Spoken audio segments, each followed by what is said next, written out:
मध्य प्रदेश के पेंशनर्स की धारा 49(6) बनी हुई है गले की हड्डी। जी हाँ साथियों, केंद्रीय कर्मचारी बोले कोई प्रावधान नहीं है। धारा 49(6) का हवाला देकर मध्य प्रदेश और छत्तीसगढ़ सरकारें पेंशनर्स के साथ खिलवाड़ कर रही हैं। उन्हें उनका महंगाई राहत प्रदान नहीं कर रही हैं। धारा 49(6) क्यों आवश्यक है, क्यों आवश्यक नहीं है। मध्य प्रदेश छत्तीसगढ़ पेंशनर्स की एरियर राशि से रह जाते हैं वंचित, महंगाई राहत से रह जाते हैं वंचित। क्या है धारा 49(6)? दोनों राज्यों से धारा 49(6) हटाने की भी मांग तेज हो रही है। तो साथियों, यहाँ पर आइए आप लोगों को धारा 49(6) से जुड़े सन 2000 से लेकर अभी तक के मामले को ध्यान से समझाने की कोशिश कर लेते हैं। उससे पहले अगर आप चैनल पर नए हैं तो चैनल को सब्सक्राइब कर लें, ताकि आप लोगों को ही ऐसे ही नए नए अपडेट मिलते रहें। मध्य प्रदेश हो या छत्तीसगढ़, दोनों ही राज्यों के पेंशनर्स के लिए राज्य पुनर्गठन अधिनियम 2000 की धारा 49(6) बीते 23 साल से गले की हड्डी बनी हुई है। मामला अविभाजित मध्य प्रदेश के पेंशनर्स की महंगाई राहत डीआर से जुड़ा हुआ है। डीआर के मामले पर दोनों ही सरकार धारा 49(6) का हवाला देकर सहमति नहीं बनने की बात करती हैं। इस कारण करीब 5 लाख पेंशनर्स आर्थिक नुकसान बीते 23 साल से आंदोलन की राह पर हैं। लेकिन आश्चर्य की बात यह है कि इस धारा में महंगाई राहत को लेकर सहमति या रोकने संबंधी उल्लेख तक नहीं किया गया है। दरअसल 1 नवंबर 2000 को मध्य प्रदेश के 2 हिस्से हुए थे। छत्तीसगढ़ का गठन हुआ। इस दौरान अविभाजित मध्य प्रदेश के 5 लाख पेंशनर्स भी प्रभावित हो गए। लिहाजा राज्य पुनर्गठन अधिनियम 2000 की धारा 49(6) के तहत पेंशन के दायित्व का बंटवारा भी हो गया। तब से डीआर को लेकर पेंशनर्स के लिए धारा 49(6) विवाद का कारण बनी हुई है। पेंशनर्स एसोसिएशन मध्य प्रदेश के संगठन के जो गणेश दत्त जोशी जी हैं, वह बताते हैं कि दोनों ही सरकारें करोड़ों रुपए के डीआर को हजम करने के लिए झूठ बोलती आ रही हैं। धारा 49(6) मध्य प्रदेश के पहले के वेतन वित्तीय पेंशन दायित्व के लिए लागू की गई थी, जबकि इस प्रावधान को सालों से वर्ष 2000 के बाद रिटायर्ड कर्मचारियों पर थोपा जा रहा है।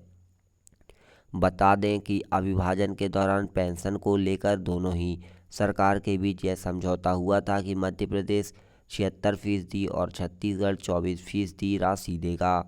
इसके साथ ही मध्य प्रदेश पुनर्गठन अधिनियम 2000 की धारा 49(6) क्या है, इसमें क्या क्या प्रावधान किए गए हैं, आइए आप लोगों को एक एक करके बताते हैं। ऐसे हो रहा सेवानिवृत्त कर्मचारियों को नुकसान। जी हाँ साथियों, मध्य प्रदेश में सेवानिवृत्त कर्मचारियों को फिलहाल यहाँ पर 46% महंगा डीएडीआर दिया जा रहा है। इतना ही नहीं, छत्तीसगढ़ सरकार भी दे रही है। उधर मध्य प्रदेश में जो नियमित कर्मचारियों को 38% की दर से दिया जा रहा था, जिसमें यह भी बढ़ाकर 46% कर दिया गया।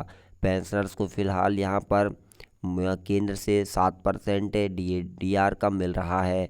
सरकार डीआर बढ़ाने के लिए मामले में धारा 49(6) का हवाला देकर सहमति की बात करती है।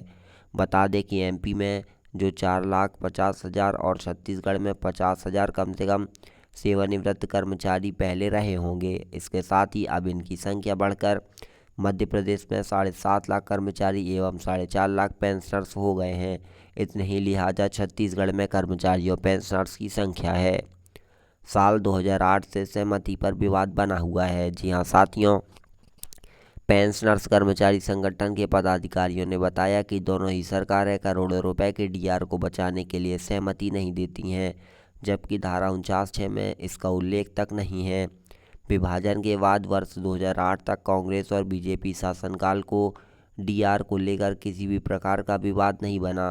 पेंशनर्स कर्मचारी संगठन के पदाधिकारी गणेश दत्त जोशी ने बताया कि बीते साल छत्तीसगढ़ ने डीआर में 5% की वृद्धि की थी, लेकिन तब भी सहमति के नाम पर 2.5 माह बाद मध्य प्रदेश ने दबाव में आदेश जारी कर दिए थे।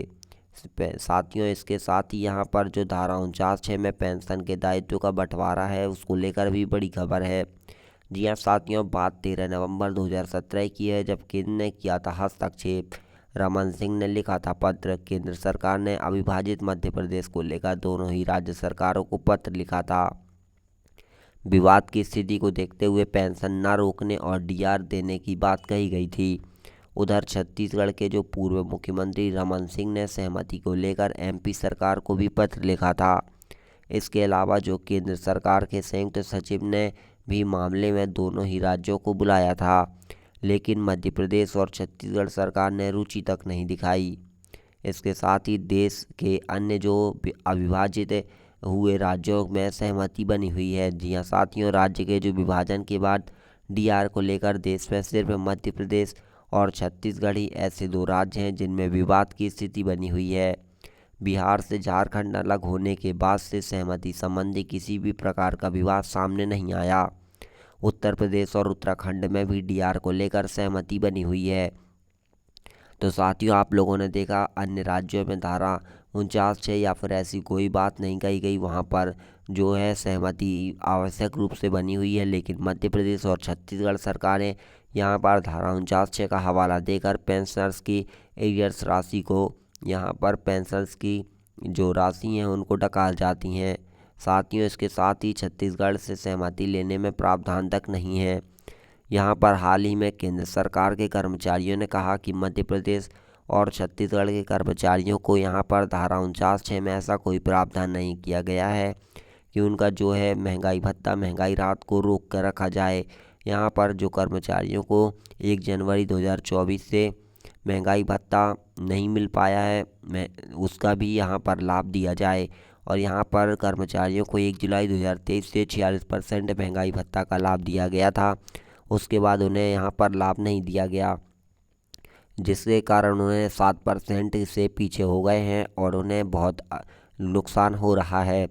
मध्य प्रदेश में लगभग 5% पेंशनर्स 8 महीने से महंगाई राहत राशि पाने के लिए इंतजार कर रहे हैं। इसलिए वित्त विभाग के अफसरों ने मध्य प्रदेश राज्य पुनर्गठन अधिनियम की धारा 49 की त्रुटिपूर्ण व्याख्या कर दी।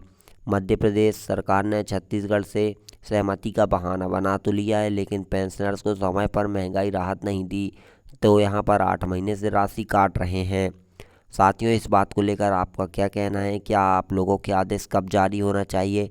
क्या 1 नवंबर को आदेश जारी हो जाएंगे? क्या आप लोगों को धारा 49 एकदम ध्यान से समझ में आ चुकी है? तो आप लोग हमें कमेंट में ज़रूर बताइएगा। और अगली वीडियो आप लोगों को किस टॉपिक पर चाहिए, आप लोग यह भी हमें बताइएगा। और यह वीडियो धारा 49 की एकदम विस्तार पूर्वक व्याख्या कर दी गई है, तो आप लोग इस वीडियो को अपने सभी कर्मचारियों साथियों तक शेयर कीजिए, जिससे कि उन्हें भी धारा 49 यहाँ पर सन 2000 जब मध्य प्रदेश छत्तीसगढ़ अलग हुआ तब से लेकर आज तक की जो भी खबर है उन्हें पता चल सके। क्या है धारा 49, क्या है इसका हवाला। तो साथियों, यहाँ पर कैसे दोनों सरकारें आप लोगों का डीआर हजम कर रही हैं, इस वीडियो में विस्तार पूर्वक बताया गया है। आइए आप लोग, तब तक के लिए धन्यवाद। मिलते हैं एक और नए टॉपिक के साथ। Thank you for watching.